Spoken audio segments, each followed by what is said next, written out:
successive governments have underrated the contribution that rural economies can make.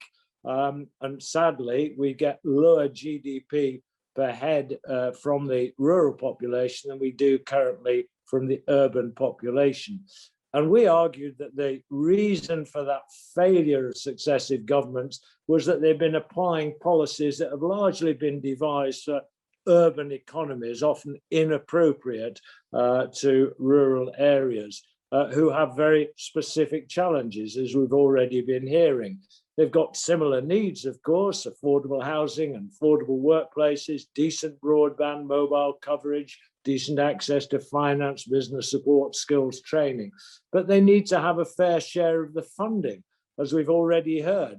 It's not fair in terms of transport provision. It's not fair, of course, in terms of policing support, of healthcare. There's less per head for all of those issues and many others. And at the same time, housing costs are higher, yet wages are lower. Council funding per head is lower, yet people in rural areas pay higher council tax.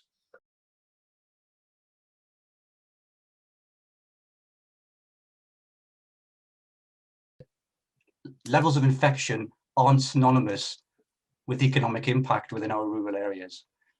And what we see is that the greatest negative impacts have really been felt from those restrictions imposed on people's travel, those businesses and services that really do depend on a physical footfall. So it's our rural shops, rural hospitality, rural attractions, as well as from the weaker infrastructures that allow rural businesses to reach alternative routes to customers, alternative markets. It's that inferior digital connectivity. It's very clear this has weakened the ability of many rural firms to reorient to digitally based sales, as many urban firms have been able to do during the pandemic.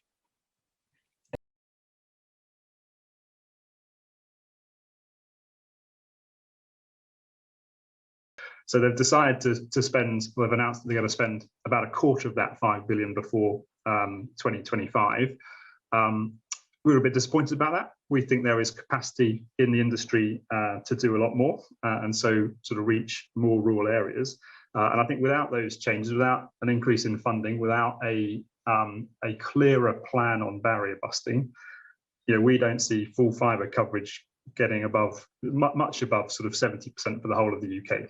And clearly, I think rural areas are going to face significant challenges, and we're going to see rural areas take longer to see that full fibre coverage. So we're really keen to work with government to actually get a clearer plan on that barrier busting, make sure that commercial investment, which will drive the vast majority of full fibre coverage in this country, can extend as far as possible. Let's make it cheaper and quicker to do it, and let's get a clear plan for that public funding out there.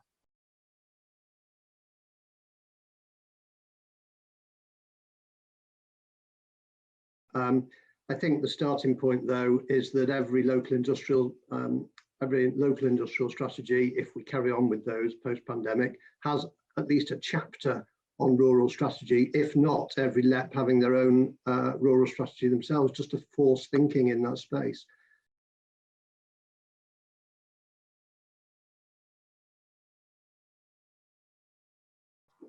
I do think the Levelling Up Fund and the UK Shared Prosperity Fund are going to be really key to this, and how they're designed and delivered in such a way that they give equitable and visible access to rural economies.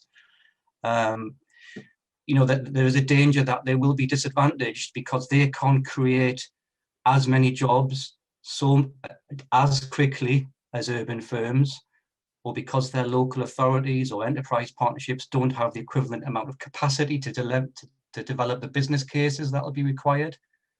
I think they also really do need to overcome some long-term assumptions or expectations that have kind of held back investment in rural areas. And just to give you some examples of these assumptions, that larger investments should be made in more populated or concentrated business locations, and that these will somehow trickle out to rural areas miraculously, or that capital investment is more important than revenue investment. or that social and community enterprise is somehow less important to the levelling up agenda.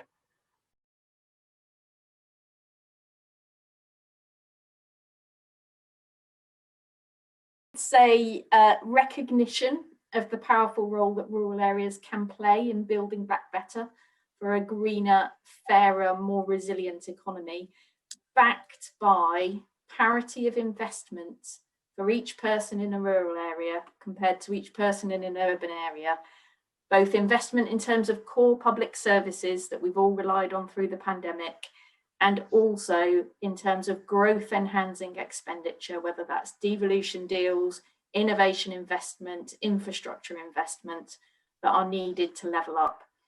And if I could have one extra bit onto that parity of investment, I would add with local control over how this is used, recognising that all places are not the same, so that it can be used to target those unique local opportunities, and recognise also that people in peripheral areas feel least well served by our very centralised decision making, and actively want more decisions to be taken locally over the issues that affect them most.